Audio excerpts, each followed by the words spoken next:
नमस्कार मित्रांनो आणि मैत्रिणींनो, आज आपण सांबार कसं बनवायचं ते बघणार आहोत. त्यासाठी आपण ही तुरीची डाळ घेतोय. तर आता आपण इथे 2 वाटी, छोट्या वाटीने 2 वाटी तुरीची डाळ घेतलेली आहे.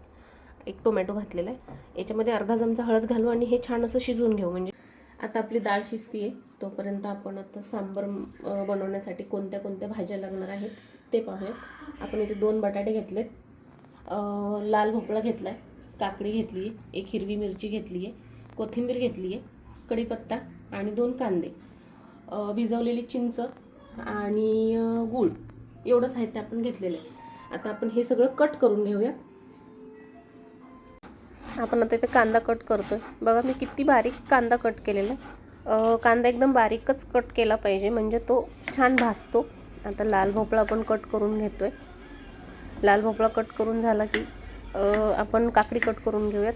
ॲक्च्युली ह्या सगळ्या भाज्या एवढ्या हेल्दी आहेत ना, त्यामुळे आपलं सांबार हे खूप हेल्दी होणार आहे. सगळ्या भाज्या आता आपण छान कट करून घेतलेल्या आहेत. इथे आपली डाळ शिजून झाली. आता तोपर्यंत आता आपण ती डाळ थंड झाल्यानंतर अशी छान फेटून घ्यायची आहे आणि सांबार बनवायला सुरुवात. याच्यामध्ये आता आपण 2 चमचे तेल घालूया. सांबार आहे म्हटल्यावर याच्यात भाज्या भरपूर आहेत. आता भाज्या भरपूर आहेत म्हटल्यावरती तेल पण थोडं जास्त लागणार. आता आपण तेल गरम झाले आपलं चांगलं मस्त. त्याच्यामध्ये आता मोहरी घालूया. मोहरी थोडी तडतडू देऊयात आपण. बघा लगेच तडतडायला लागली आहे.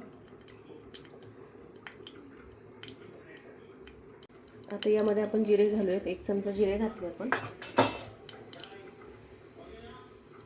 जिरे घातल्यावरती आता आपण एक मिरची घातली आहे. एक मिरची घातल्यावरती कढीपत्ता घालूया.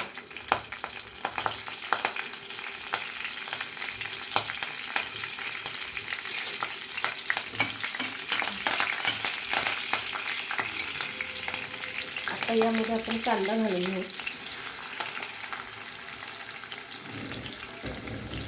कांदा आता खूप चांगला भाजून घ्यायचा आपल्याला, एकदम खमंग असा, कच्चा वगैरे राहता कामा नये. आणि आपण डाळ शिजवतानाच त्याच्यामध्ये टोमॅटो घातला होता, त्यामुळे आता याच्यामध्ये आता परत टोमॅटो घालायची गरज नाही आहे. डाळ शिजवताना हळदही घातली होती, आता याच्यातही हळद घालायची गरज नाही आहे. आपली डाळ शिजून खूप छान झाली ॲक्च्युली.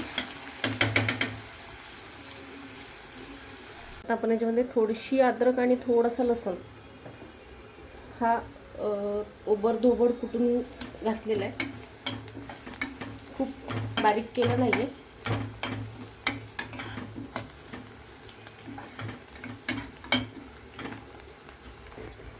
यामध्ये आता आपण बटाटा घालूयात, लाल भोपळा एकत्र घालूयात. मला ॲक्च्युली शेवग्याची शेंग भेटली नाही आज, नाही तर मी शेवग्याची शेंगही घालते याच्यामध्ये. पण आज मला भेटली नाही मार्केटमध्ये, म्हणून आता काकडी एक घालूयात. अखंड एक काकडी घातली आहे मी.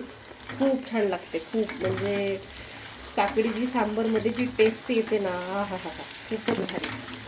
आणि हेल्दी पण आहे. लाल भोपळा हेल्दी आहे, काकडी हेल्दी आहे. परत आपण जेवढ्या भाज्या घालतोय त्या सगळ्या चांगल्या भाज्या आहेत. याला तर थोडंसं आपण भाजून घेऊया. एक वाफ येईपर्यंत याला झाकून ठेवायचं, म्हणजे थोडासा सॉफ्ट होतो तो. भाज्या थोड्या सॉफ्ट होतात.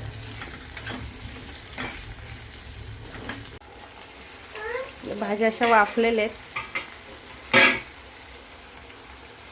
याच्यामध्ये आता आपण चिंच घालणार आहोत.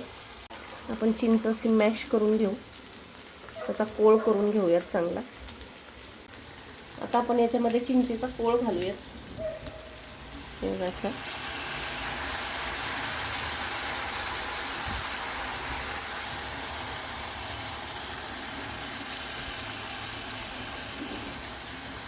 आता आपण लगेचच याच्यामध्ये गूळ घालून घेऊया.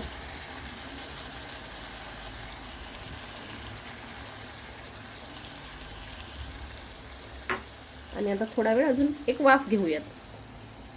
आता आपण याच्यामध्ये लागलीच मीठ घालून घेऊया.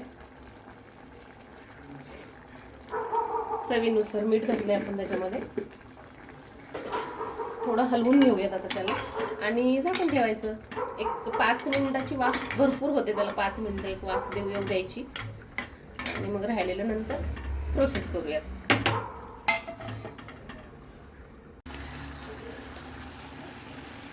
आता तुम्ही पाहू शकता आपलं बऱ्यापैकी चिंचेचा कोळ आणि ते त्याचं जे पाणी झालं होतं, गुळाचं जे पाणी झालं होतं ना, ते बऱ्यापैकी आटलेलं आहे. आता भाज्या पण बऱ्यापैकी शिजलेल्या आहेत.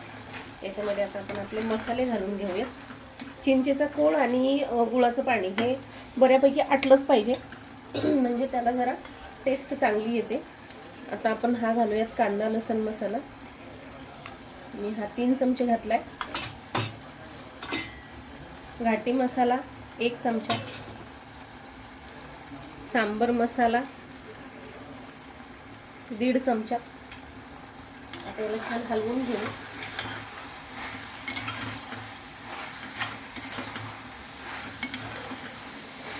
वास मस्त स्मेल सुटलाय. हा खूप छान सुगंध सुटला याचा. ॲक्च्युली तुम्ही बघू शकता लगेचच मसाले भाजायला सुरुवात झालेली आहे.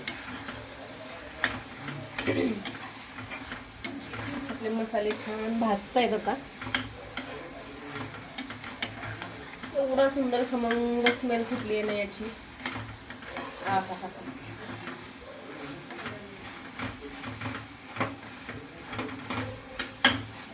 आता हे थोडं भाजू देऊ. आता पाहू शकता तुम्ही, बघा आपल्या भाज्या छान म्हणजे मसालेही छान भाजलेत. तेल सुटलंय अक्षरशः मस्त एकदम. याच्यामध्ये आता आपण मगाची जी तुरीची डाळ आपण शिजवून घेतलेली आहे ती घालूयात. ते आता आपण घालूयात आपल्या सांबरमध्ये.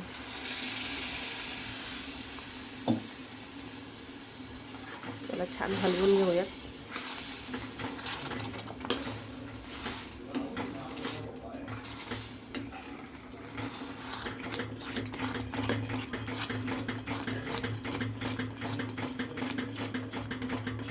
याच्यामध्ये आता आपण गरम पाणी घालूयात. मी मगाशीच गरम पाणी करून ठेवलेलं आहे. डाळ शिजली होती त्या भांड्यातच गरम पाणी केले, त्यामुळे ते थोडंसं पिवळसर दिसतंय. करेक्ट. ॲक्च्युली आपलं ते छोटं भांडं पडायला लागलं आपल्याला, म्हणून मी आता हे ट्रान्सफर केलं आहे मोठ्या पातेल्यामध्ये. तुम्ही पाहू शकता. याच्यामध्ये आता आपण कोथिंबीर घालून घेऊयात शेवटची. आणि आपलं सांबर तयार झालेलं आहे. असा सुंदर वास सुटलेला आहे सांबरचा.